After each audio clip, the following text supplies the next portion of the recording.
이 시간 잠시 기도하신 후에 우리 금요 기도회로 하늘 앞에 예배 드리시겠습니다. 하나님 감사합니다. 모든 이에 경배받으실 우리 주님의 이름을 높여드립니다.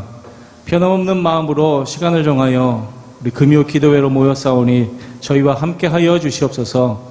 기쁘게 받으심을 기대하오며 감사드리고 모든 말씀 예수님의 이름으로 기도드렸사옵나이다. 아멘.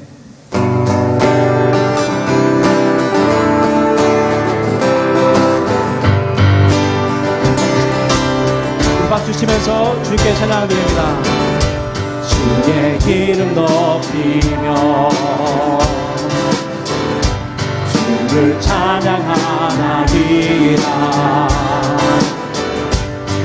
나를 구하러 오신 주를 기뻐하나이다. 하늘 영광 거두고 이 땅 위에 십자가를 지시고 세상에 내 흑암에서 일어나 하늘로 올리셨네. 주의 이름 높이리. 주의 이름 높이며 주의 이름 높이며 주를 찬양하나이다. 나를 구하러 오신 주를 기뻐하나. 하늘 영광 버리고 하늘 영광 버리고 이 땅 위에 십자가를 지시고 세상에 내 흑암에서 일어나 하늘로 올리셨네.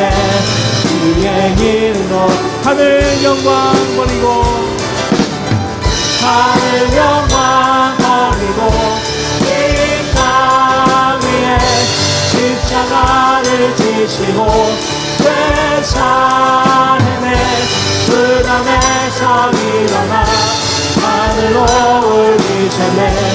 주의 이름으로 다시 한번 찬양합니다. 주의 이름 높이며 주의 이름 높이며 주를 찬양하나이다. 나를 구하러 오신 주를 기뻐하나이다. 주를 기뻐하나이다. 하늘 영광 버리고 이 땅 위에 십자가를 지시고 세상에 내 흑암에서 일어나 하늘로 올리셨네. 주의 이름 높이 하늘 영광 버리고 하늘 영광 버리고 이 땅 위에 십자가를 지시고 세상에 내 흑암에서 일어나 하늘로 올리셨네. 주의 이름 높이 주의 이름 높이리. 주의 이름 높이 마지막으로 주의 이름 높이리. 주의 이름 높이리.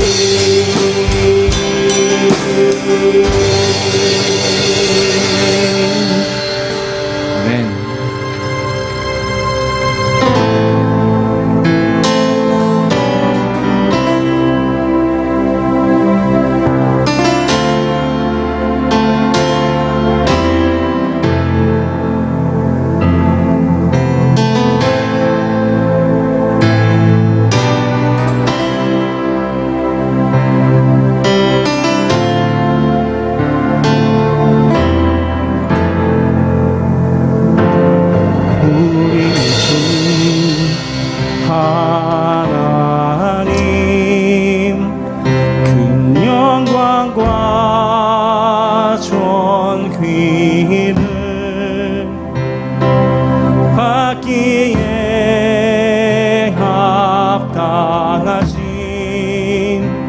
지금 여기 계신 하나님, 온천지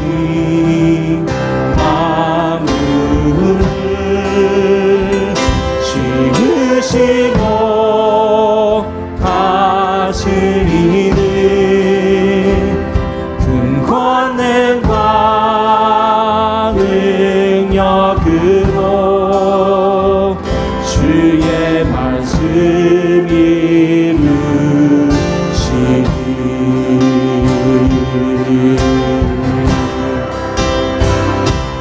영원을 거룩하다 거룩하다 주 하나님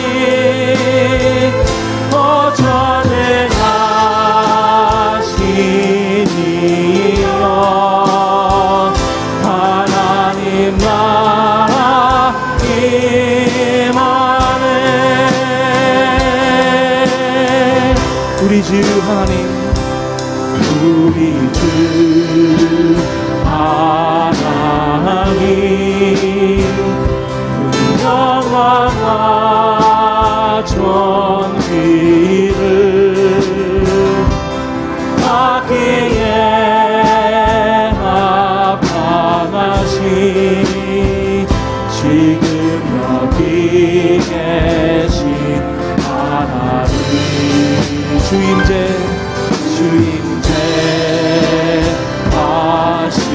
하시겠네 모든 마음을 경배하니 모든 권세 물러가네 오셔서 다스리소서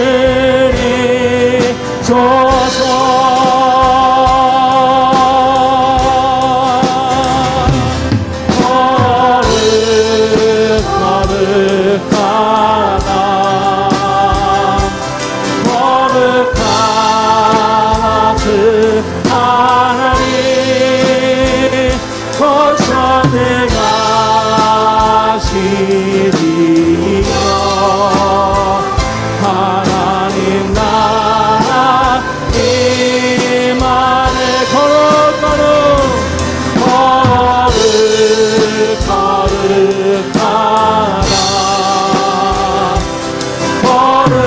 거룩하다 주 하나님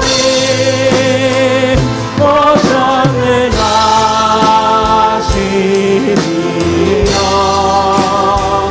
하나님 나라 임하네 어제도 계셨고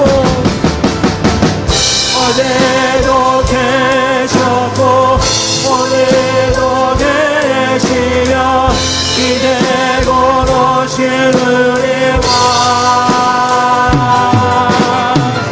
어제도 계셨고 오늘도 계시며 이제 곧 오실 우리 왕 어제도 계셨고 오늘도 계시며 이제 곧 오실 우리 왕 오늘도 계셨고 오늘도 계시며 이제 곧 오실 우리 왕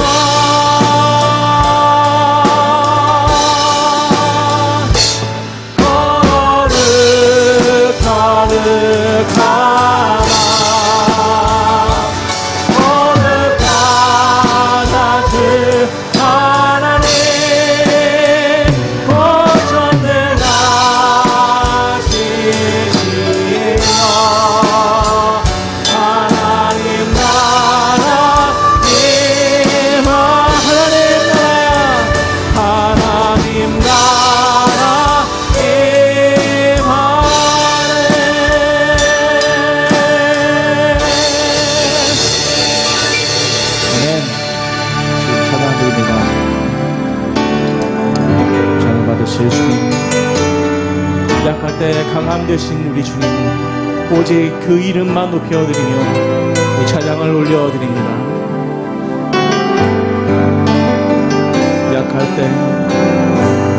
약할 때 강함 대신에 나의 보배가 되신 주 나의 모든 것 주만에 있는 보물을 나는 포기할 수 없네. 주 나의 모든 다시 한번 찬양합니다. 약할 때 강함 되시네. 약할 때 강함 되시네. 나의 보배가 되신 주 나의 모든 것 주 안에 있는 보물을 나는 포기할 수 없네. 주 나의 모든 것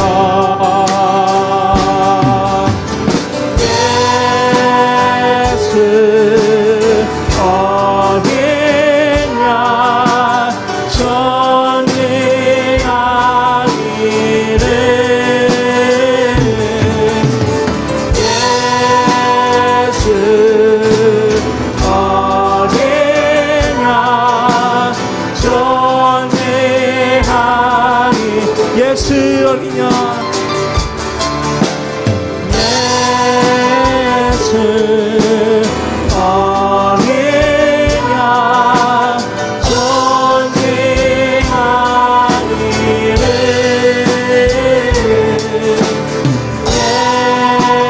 예수 어디냐 존귀한 이름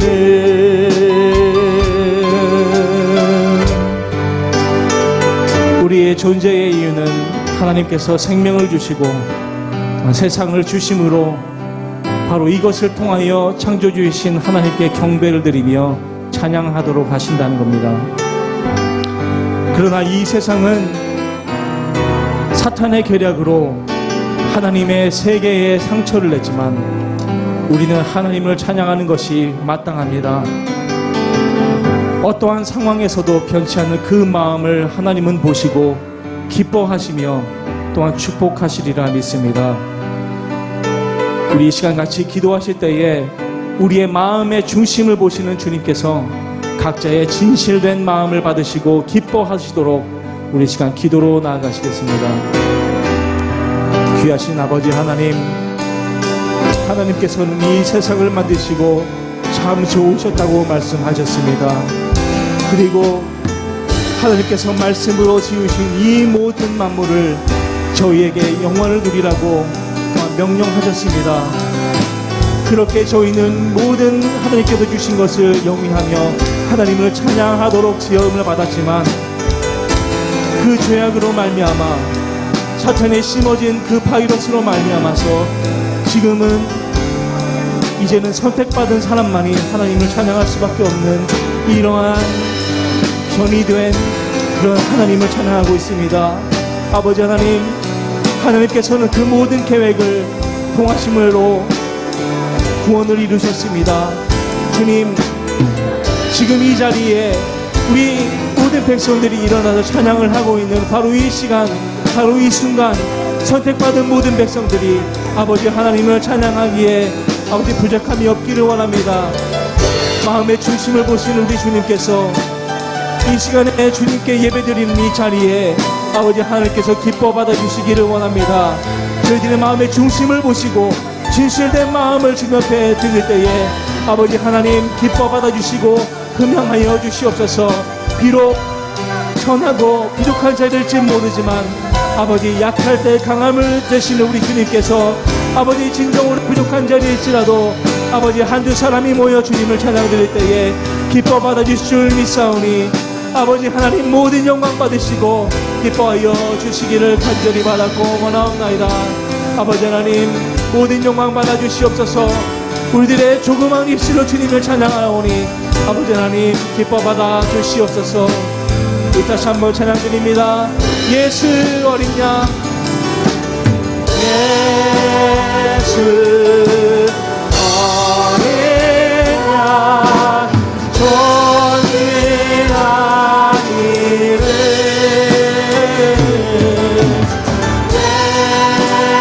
예수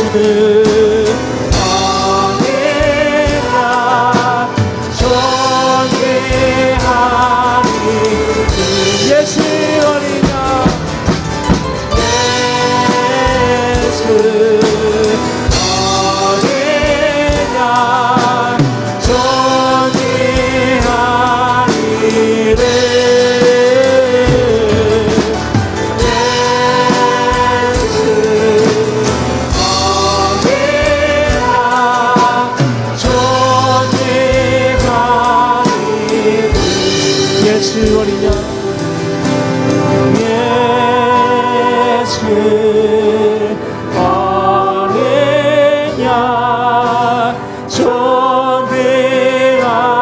이름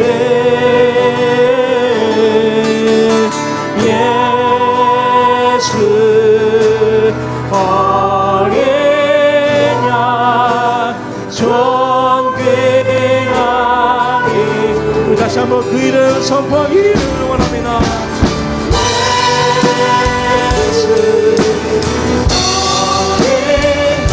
오늘 찬양 받으실 그 이름 오 주님의 이름을 찬양합니다.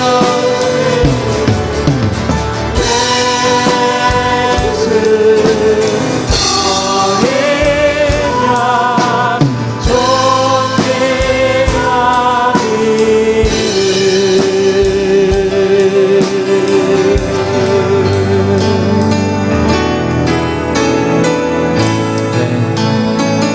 우리의 길을 인도하시는 분, 우리의 미래를 인도하시는 분, 오 주님 모든 영광 받아 주시옵소서.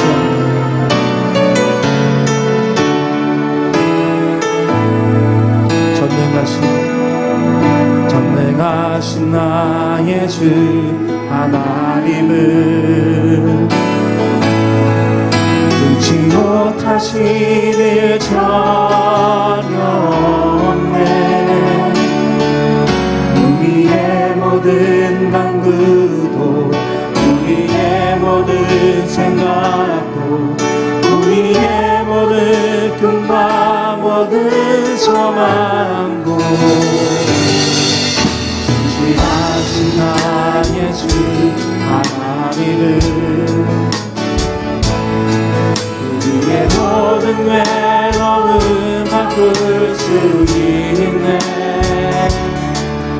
불가능한 일을 하시고 죽은 자를 일으키시니 그에게 참으로 없네. 주의 말씀을 믿하여 깊은 곳에 들어서 오늘 그가 놀라운 길을 이루시는 거구나. 주의 말씀을 믿하여 믿음으로 던져 믿는 자에게 눈치 못함 없네. 전능하신 나의 주 하나님은 눈치 못하신 일 전혀 없네. 우리의 모든 간구도 우리의 모든 생각도 우리의 모든 꿈과 모든 소망도 진실하신 나의 주 하나님은 우리의 모든 괴로움 바꿀 수 있네. 가능한 일을 하시고 죽은 자를 일으키시니 그를 위해 참으로 없네. 주의 말씀을 믿하여 믿음을 던져 오늘 그가 놀라운 일을 일으키는 거라. 주의 말씀을 믿하여 믿음으로 던져 믿는 자에게 눈치 못한 주의 말씀 의지하여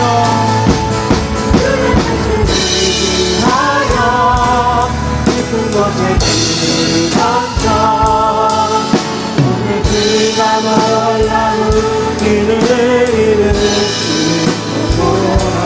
주의 말씀을 의지하여 믿음으로 길을 던져 믿는 자에게 눈치 못한 믿는 자에게 눈치 못한 없네.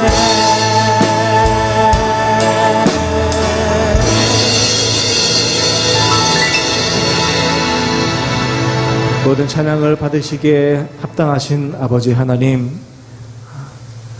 약한 자에서 강한 길로 인도하시는 우리 하나님을 찬양드리며 그 이름을 높여 드립니다. 매 순간순간마다 아버지 하나님을 찬양하는 것, 말씀을 묵상하는 것, 매일 숨쉬는 순간마다 감사하는 저희들 되도록 주님 인도하여 주시옵소서. 이 예배의 주인이 되셔서 함께해 주심을 감사드리며 모든 말씀 예수님의 이름으로 기도드렸사옵나이다. 아멘.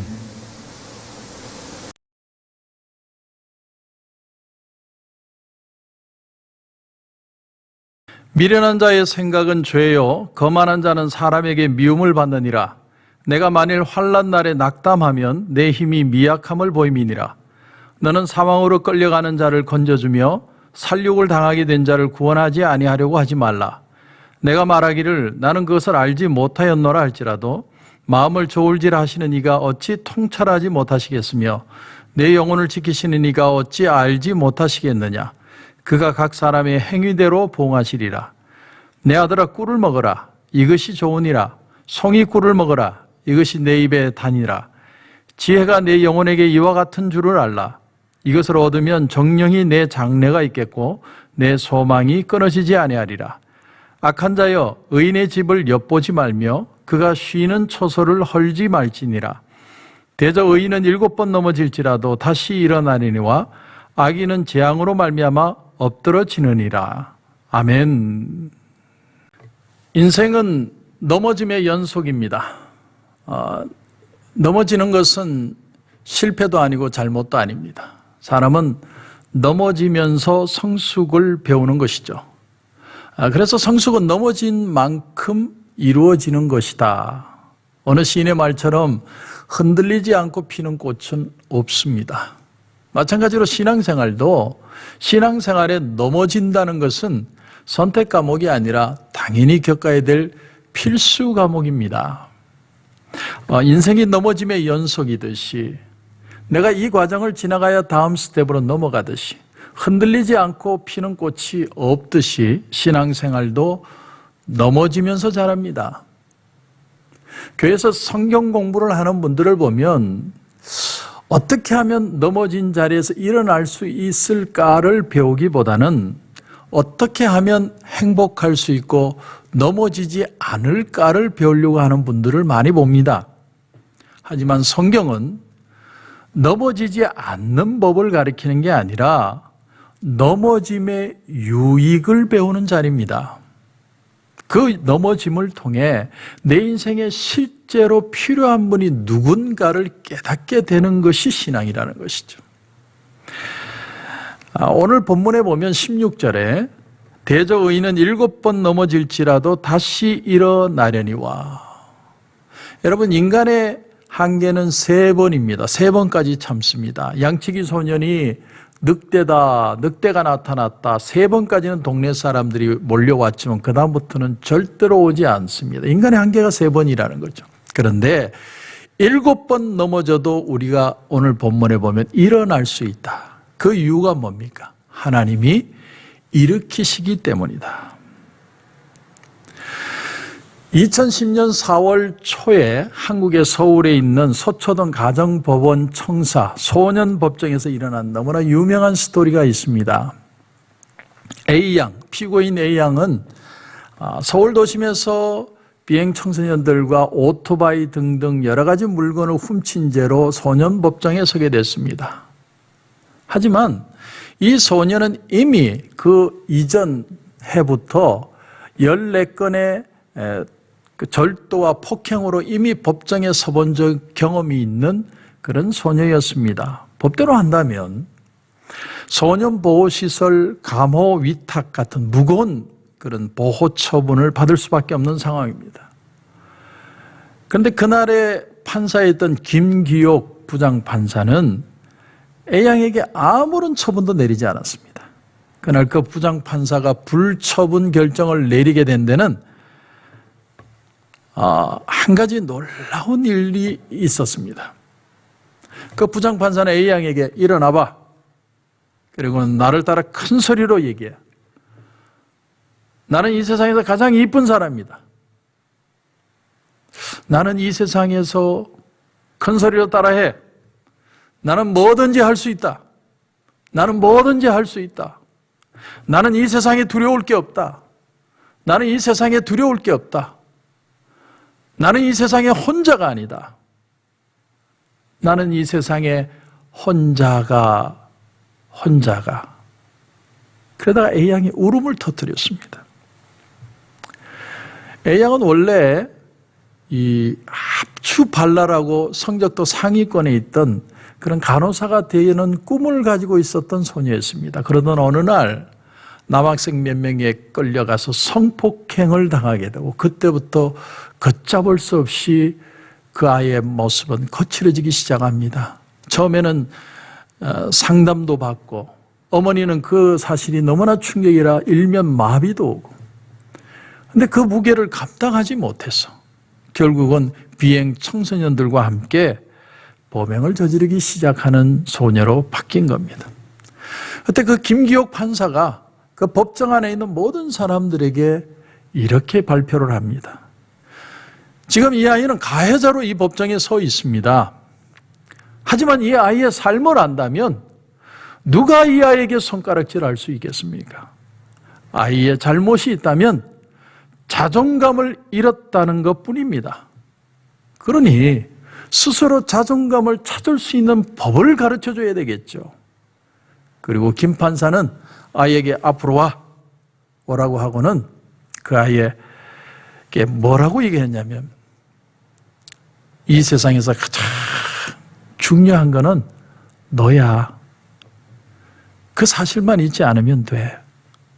그러면 지금처럼 이런 힘든 일도 이겨낼 수 있어. 그러면 그 아이를 손을 탁 잡으면서 하는 말이 내가 지금 너를 안아주고 싶지만 내 앞에 너와 나 사이에 법대가 있어서 내가 안아주지 못해 미안하다. 미안하다. 그렇게 표현을 해서 그 법정 안에 모두가 눈시울이 뜨거워진 그런 사건이 있었습니다. 내가 지금 정말 안아주고 싶은데 법대가 있어서 내가 너를 안아주지 못해 미안하다.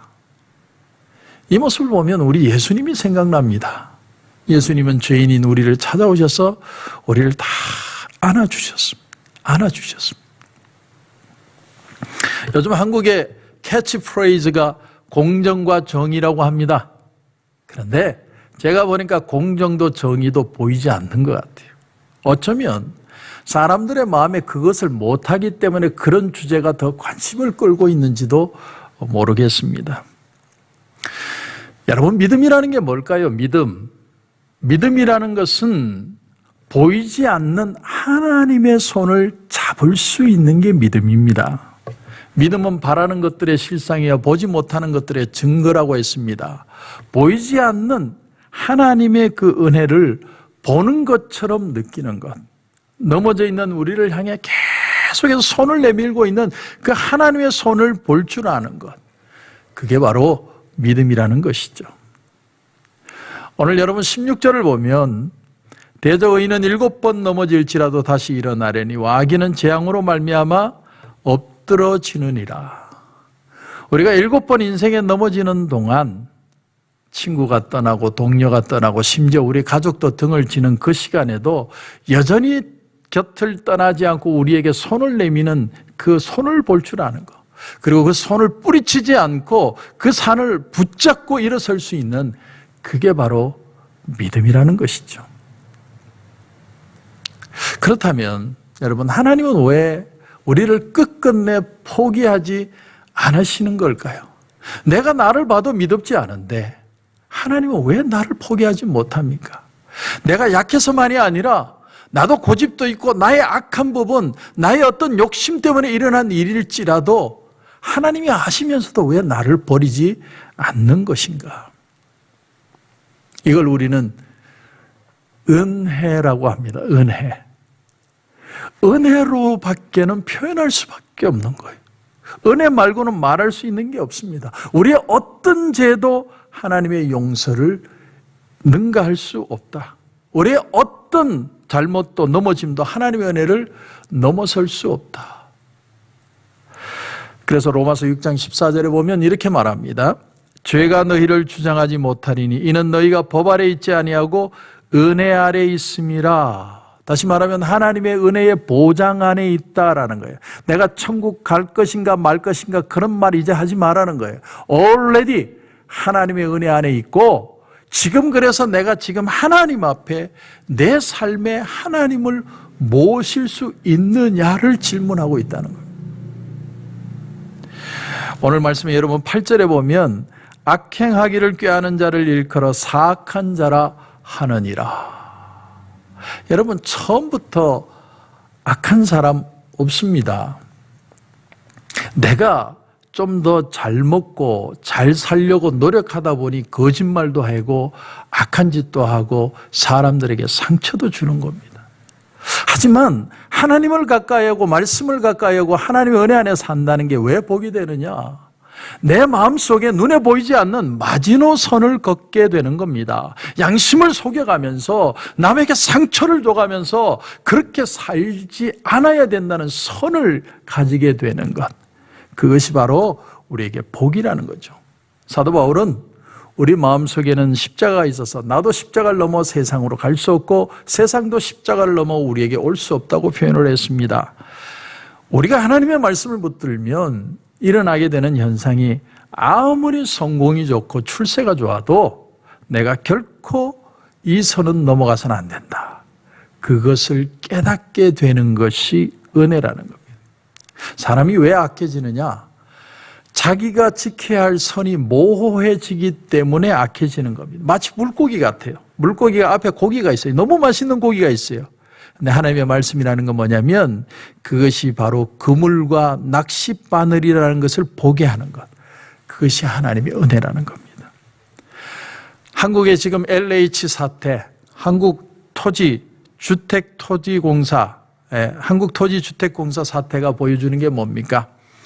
넘어서서는 안 될 선을 넘은 것에 대한 사람들의 분노예요. 자기가 이미 알게 된 고급 정보를 가지고 자기 이익을 위해서 사용을 했다는 겁니다. 이번에 많은 고급 수법들을 배웠습니다. 버려진 땅에 나무 심으면 더 비싸게 땅 쳐주고요. 개발될 땅 바로 옆에다가 투자를 하면 들키지도 않고 비슷한 수익을 낼 수 있고요. 차명 계좌 만들어서 내 이름 안 쓰고도 투자할 수 있다는 많은 고급 정보를 얻었습니다. 왜 하나님은 우리를 떠나지 않고 항상 지키고 계실까요? 그것은 하나님이 떠나시면 우리는 물려 죽을 수밖에 없는 약한 양들이기 때문에, 그래서 하나님이 떠나시지 않는 거예요. 그래서 오늘 10절에 보면 네가 만일 환난 날에 낙담하면 내 힘이 미약함을 보이님이니라. 환난 날에 낙담하는 것. 그런데 시편 50편 15절에 보면 환난 날에 나를 부르라. 내가 너를 건지리니 네가 나를 영화롭게 하리라. 환난 날은 왜 있다는 거예요? 환난 날은 하나님 앞에 부르짖기 위해 있는 것이고 그 부르짖음을 통해 하나님이 영광을 드러낼 것이라는 거예요. 그런데 환난 날에 왜 사람들이 낙담하게 된다는 겁니까? 말씀을 붙드는 게 아니라 자기 머리를 의지하기 때문에 낙담한다는 거예요. LH 사건으로 벌써 2명이 자살했습니다. 내 힘이 미약함을 보인다는 말은 힘의 한계가 드러난다는 거예요. 환란이 일어나기 전까지는 내 생각대로 되는 것 같은데 환란이 일어나면 사람들은 맥을 못 춘다는 겁니다. 그게 인간의 치예요. 그러므로 역설적으로 그리스도인의 능력은 환란의 날의 진가가 드러납니다. 왜냐하면 환난 날에 부르짖는 그 사람에게 하나님의 영광이 드러나시게 하나님이 역사하시기 때문에. 여러분, 바닷가에 세이프가드가 그 여름날에 그 수만 명의 사람들이 수영을 하고 있는데 그 중에서 저 사람의 손이 놀고 있는 손인지 살려달라는 손인지 정확하게 구분한대요. 아무리 사람이 많아도 살려달라는 손하고 노는 손을 딱 보면 구분한다는 거예요. 하나님은 우리의 지금 손이 노는 손인지 살려달라는 손인지 하나님은 정확하게 구분하십니다. 그래서 하나님은 구원자가 되는 것입니다. 그래서 오늘 12절로 가보면 이런 말씀이 나오게 됩니다. 마음을 저울질하시는 이가 어찌 통찰하지 못하시겠으며 내 영혼을 지키시는 이가 어찌 알지 못하겠느냐. 그가 각 사람의 행위대로 보응하시리라. 하나님은 우리 마음이 정말 걱정이나 욕심으로 기울어져 있는지 아니면 하나님을 향해 기울어져 있는지 저울질하신다. 저울질하신다. 세상 사람들은 우리의 말솜씨나 재주나 돈 버는 재주를 보고 마음이 기울지만 하나님은 우리의 중심을 달아보신다는 거예요. 특히나 여기 보면 내 영혼을 지키시는 이가, 이 말은 하나님이 우리 영혼을 지키시는 분이시다라는 말씀이죠. 그렇다면 여러분, 영혼이 뭘까요? 영혼 그러는데 내 영혼이 잘됨 같이 잘돼야 축복이라고 얘기를 하는데 영혼이 도대체 뭐예요? 이렇게 영혼이 뭐냐? 질문하면 사람들이 띵 합니다. 답하기가 쉬운 게 아니에요. 그런데 창세기 2장 7절에 보면 하나님이 처음 인간을 만드실 때 흙으로, 영어성에 보면 dust라고 표현했어요. 먼지로 사람을 만드셨습니다. 근데 만들고 난 뒤에 끝낸 게 아니라 그 코에 생기를 불어넣으시니 생영이 된지라 라고 표현을 합니다. 다시 말하면 내 영혼은 하나님의 형상이다라고 표현할 수 있습니다. 왜냐하면 하나님이 호흡을 불어넣으셨기 때문에, 생기를 불어넣으셨기 때문에.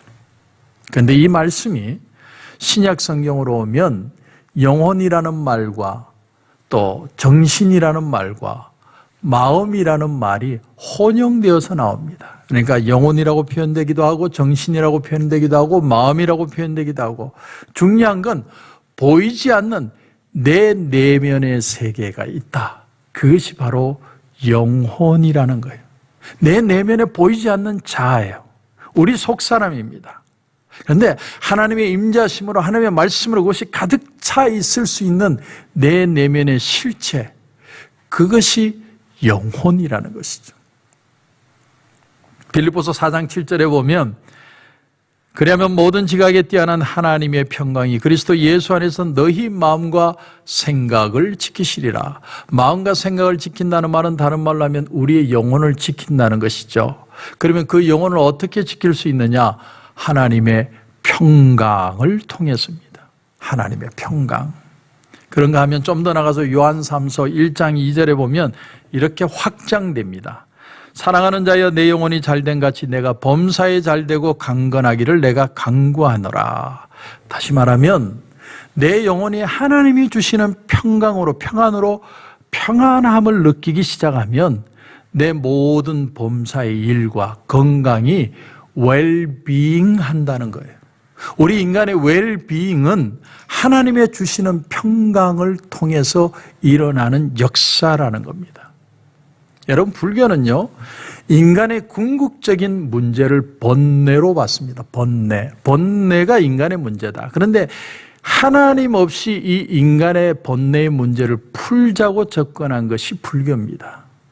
그런데 기독교는 우리 인간의 문제를 풀기 위해서 하나님을 우리의 삶에 끌어들여 오자라고 표현하는 것이 아니라 하나님이 오히려 찾아오셔서 해결해 주신 사건이 복음이라는 것입니다.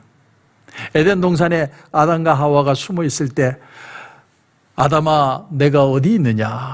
하나님이 아담에게 나타나신 그 한 사건을 통해 우리에게 뭘 보여주고 있느냐면 이제 앞으로 이 세상에 살아갈 모든 인간을 접근하는 방식은 하나님이 인간에게 찾아오셔서 해결해 주시는 방식이라는 것을 보여주는 샘플이라는 것이죠. 창세기 3장 9절 이하에 보면 여호와 하나님이 아담을 부르시며 그에게 이르시되 내가 어디 있느냐? 이르되 내가 동산에서 하나님의 소리를 듣고 내가 벗었으므로 두려워 숨었나이다.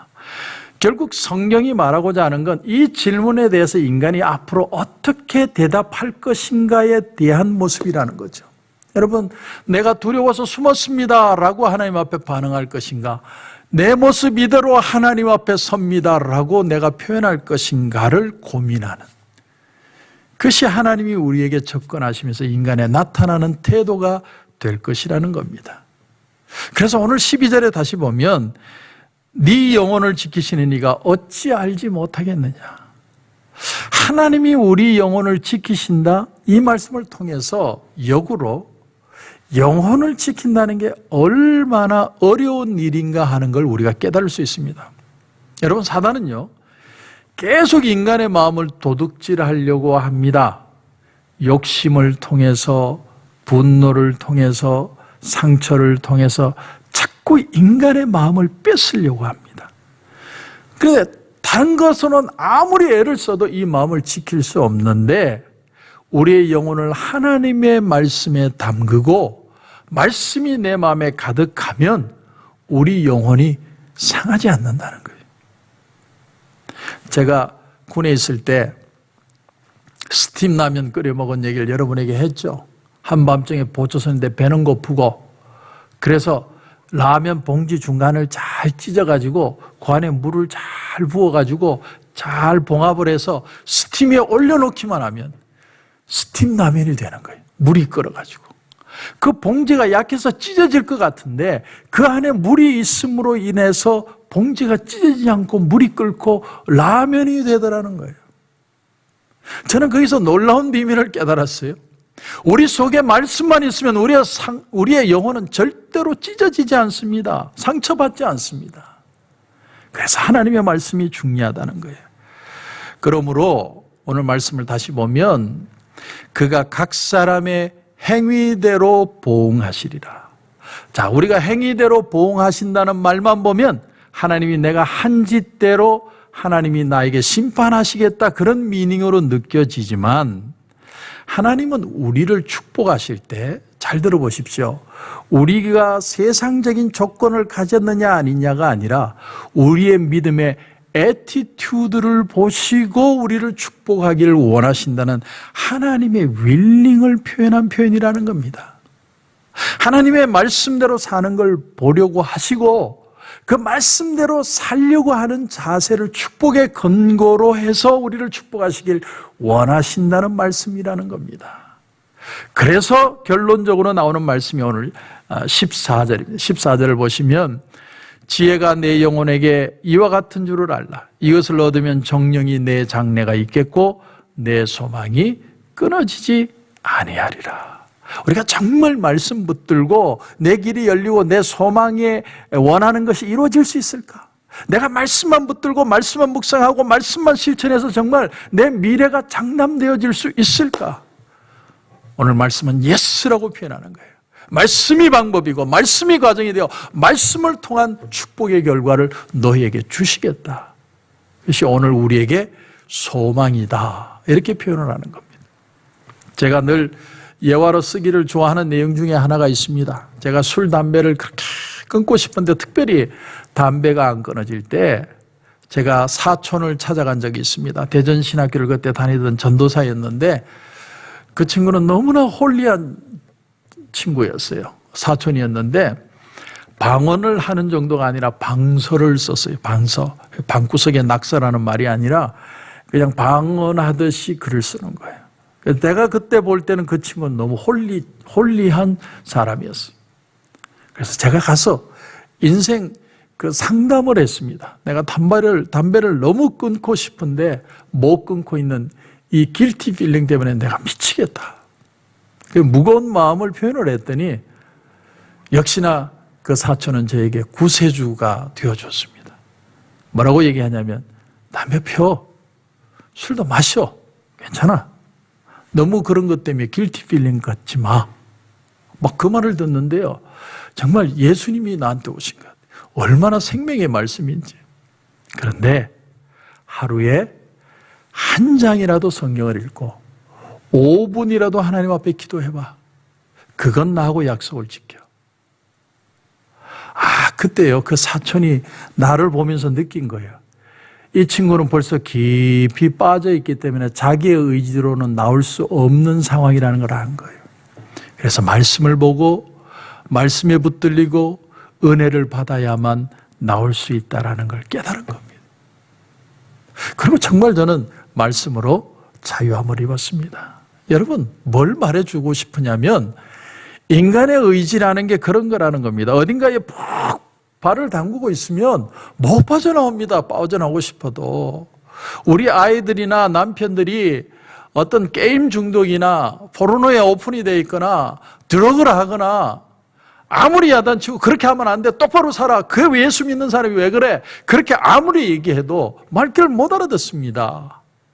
왜냐하면 우리의 영혼이 이미 상처 있고 병들어 있기 때문에 우리 힘으로 그것을 해결할 수 없는 거예요. 여러분, 상한 고등어는 못 먹습니다. 영혼이 먼저 프레시해져야 되는데, 영혼이 먼저 건강해져야 되는데, 그 방법은요, 말씀에 부딪히고 말씀을 듣는 거예요. 오히려 그 마음을 안정시켜주고 말씀을 듣도록 인도해야 합니다. 그것만이 진정한 치유이기 때문에 그렇습니다. 사단은 뭘 하는 줄 아세요? 자꾸 우리가 말씀을 못 읽게 하고 말씀 전하는 선포자와 관계가 나빠져가지고 말씀을 듣고 싶은 마음을 닫아버리는 거예요. 우리가 우리의 삶에 무슨 일이 일어나서 저주가 되는 게 아니라 말씀을 못 듣기 때문에 결국은 하나님을 떠나 실패한 인생을 살게 되는 것입니다. 그러므로 오늘 13절, 14절 보십시오. 내 아들아 꿀을 먹어라. 이것이 좋으니라. 송이 꿀을 먹어라. 이것이 내 입에 다니라. 지혜가 내 영혼에게 이와 같은 줄을 알라. 이것을 얻으면 정령이 내 장래가 있겠고 내 소망이 끊어지지 아니하리라. 지혜는 꿀과 같다. 내가 많은 것을 잃었지만 이 과정을 통해 내가 지혜를 얻었다면 그건 꿀과 같은 것이다라는 거예요. 여러분, 건강을 잃었는데 믿음을 얻었습니다. 사업을 잃었는데 친구를 얻었습니다. 지위를 잃었는데 겸손을 배웠습니다. 내 삶에 이제 더 진지하고 더 진실해졌습니다. 이게 바로 꿀과 같은 지혜라는 거예요. 언젠가 저희 교단의 어르신 목사님이 이제 막 은퇴를 앞두시고 나와서 설교를 이렇게 하셨습니다. 내가 오늘 이 설교 강단에 선 이유는 여러분에게 어떻게 하면 목회에 실패할 수 있는가를 설교하기 위해서 섰습니다. 그 말을 듣는데 얼마나 숙연해졌는지 모릅니다. 여러분, 신앙인에게는요, 실패도 실패가 아니에요. 말씀이 내 속에 있고 말씀의 깨달음이 있다면 오늘 우리는 성장하고 성숙하는 것입니다. 그것이 의인이고 그것이 예수 믿는 사람이에요. 말씀 안에 참 소망을 가지고 승리하시는 저와 여러분이 되시길 주님의 이름으로 축원합니다. 기도드리겠습니다. 하나님 은혜를 감사합니다. 오늘은 꿀과 같이 단 말씀의 능력이 무엇인지를 우리가 생각했습니다. 사람의 지혜가 아니라 하나님의 지혜로 이 세상을 소망을 가지고 축복받는 인생들이 다 되게 하여 주옵소서. 많은 일들이 일어나지만 그러나 그 일들이 우연히 일어나는 것이 아니라 우리에게 좋은 일만 좋은 것이 아니라 나쁜 일만 나쁜 것이 아니라 모든 것은 하나님의 뜻이라는 것. 그 안에 성숙이 있고 가치가 있고 의미가 있고 발전이 있고 귀한 능력의 역사들이 나타난다는 것을 다시 한번 깨닫게 하셔서 말씀 안에 승리하는 귀한 삶이 되게 하여 주시옵소서. 오늘도 기도하는 가운데 큰 은혜 주실 줄 믿고 예수님의 이름으로 기도드립니다. 아멘.